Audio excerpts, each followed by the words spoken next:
This preview is brought to you by Luhu's Pizza and Pasta. Don't be a game day Grinch. Fuel up every Friday during the season with Luhu's Pizza and Pasta in Patton. Serving hot, fresh pizza, pasta, strombolis, and wings. They're a proud supporter of Cambria Heights Athletics.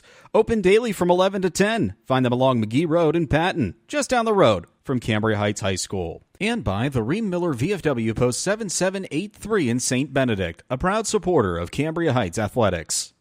Our next high school football preview features one of the three teams that tied for the Heritage Conference title and has experienced nothing but success since joining the conference a few years ago, that being the Cambria Heights Highlanders. Coach Jared Lewis is back for his 16th year with Cambria Heights, eager to improve on a 9-2 campaign in 2025, with their only losses coming against Marion Center. The Highlanders mowed their way through the Heritage Conference schedule, but fell to the Stingers by 1 point in Week 4 and then by 7 points in the first round of the District 6 2A playoffs last year. With a regular season loss, the Highlanders were forced into a three-way tie for the Heritage Conference Championship, sharing it with the Stingers and River Valley. Lewis has seen what the conference brings each year, and he says the amount of players returning for other teams is going to be a challenge for both his team and the rest of the league. We're excited about our team, but the conference as a whole, I think, is going to be pretty tough this year. You know, when you look at United Valley, our first game, returned a lot of players, especially skill.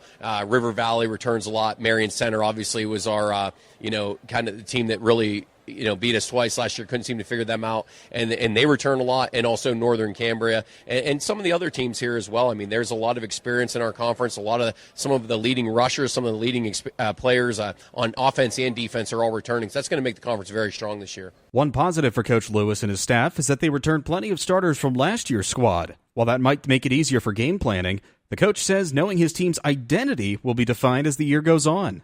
This team has worked really hard. We're excited about that. But, at the end of the day, until we see what happens whenever, things aren't going well, how this team responds, that's what's going to determine what kind of team we are. I like our seniors. We have 9 of them this year. We have a lot of experience coming back. We have a lot of leadership. A lot of these guys had to be leaders last year because we didn't have a big senior class. But how this team responds, how we respond when things aren't going well, that's going to determine what type of team we are. One of the returning players is Nolan Clausen, who will be the Highlanders' starting quarterback. He takes over for Caden Ivory, but even though it'll be his first full year under center, Lewis says Nolan is eager to showcase his talents. Nolan has a lot of experience. He started as a freshman for us, played last year, played in a variety of roles, and we look that he's going to play a variety of roles this year again, but we do think he'll be under center more this year, and I think that experience he had last year is going to do nothing but help him this year. Protecting Clausen is a seasoned group of offensive linemen, that according to Lewis. That's where it starts with us. I mean, that's always been in our program. We've always had tough linemen, and Jack Sherwood is going to be a 4-year starter for us. He's going to anchor our line this year. We're really excited about that. He's had a great offseason.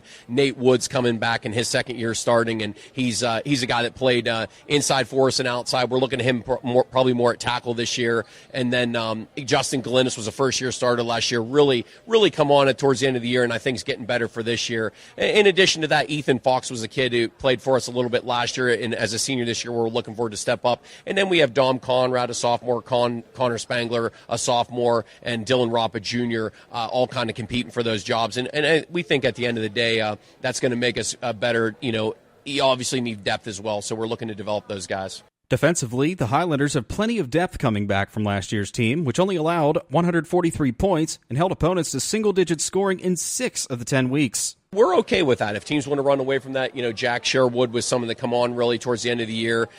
We returned a lot in our secondary with Clausen, Jarmut, and Gray. Those guys really come on last year. And when Camden moved the cornerback, that really kind of solidified our secondary, we thought. At the linebacker area, Colton Strong coming back, Harrison Snyder, 2 guys that are really, really tough. And then also along the defensive line, some of those guys we talked about on the offensive line, Nate Wood, Justin Glennis, Connor Spangler, Dom Conrad are guys that we're looking at to kind of step in there. And Roman Eckenrode stepped in at times last year, also in the playoff game. We had some injuries, so he's a guy we're looking at. And we have some freshmen we like as well that are going to compete this year for starting positions as well. As expected, Cambria Heights was picked among the top 3 teams in this year's preseason coaches poll, tallying the most first-place votes. Their first 2 games should indicate whether or not they'll have a dominant run to the postseason as they host United Valley in our first U92 Heritage Conference game of the week and then visit River Valley in Week 2. What will be interesting to watch is how Cambria Heights fares in the District 6 rankings. They moved back up to Class 3A, but with all other Heritage Conference teams either in single or double A, one loss could be a detriment for the Highlanders' playoff rankings. With this look at the Cambria Heights Highlanders, I'm Jake Slobodnik.